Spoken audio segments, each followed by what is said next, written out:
नमस्कार, मी पूनम पाटील, तेजस गोटा फार्म. आज आमच्या गोट्यावर मनीषा ताई आणि दादा भेट द्यायला आलेले आहेत. म्हणजे एक सख्खे भाऊ बहीण असल्यासारखे आहेत ते मला.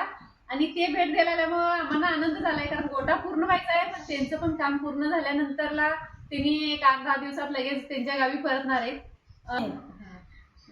आमचा गोटा असा आता झालेला आहे. बघूया ताईंना कसं वाटलं आमच्या लाटवाळा गावात येऊन. तुम्हाला माहिती का, खास करून मी गोट्याला भेट द्या का आल्या कम घेता आहेत का, फॅशन शो मध्ये मी काम करतात. आणि इथं आलं का नाही की जनावरांचे त्यांचे व्हिडिओ बघा, जाऊन तुमच्या व्हिडिओ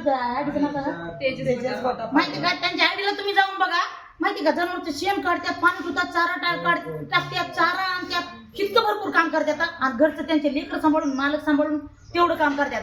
आता आपण जर शेण काढलं 2 पाट्यात मायलंही होईल, आणि फॅशन शोला गेलं तर शेण अंगाला लागू द्यायचं नाही, असा खेळ असतो. तर तुम्हाला एक सगळ्यात गोष्ट सांग का, तर खऱ्याने जर आता का नाही शेतकऱ्याला पूर द्यायची म्हणे, नग गाय माय नग शेतकऱ्याला पूरगी द्यायची. नोकरदार बघा, नोकरदार बघू नका. खरंच पाहिजे, खरंच माहिती का, खरंच मी आणलं मानलं. तुम्ही सगळे मला हे करतात, कौतुक करतात माझं. पण खरं या ताईचं सध्या कौतुक करायसारखं आहे. शेतकऱ्याची बायको झाल्या का, आणि शेतकऱ्याची जुडी म्हणायचं. पण त्यांनी त्या गोट्याचं नाव टाकलं गाठी, तर सगळ्यात सुंदर नाव आहे.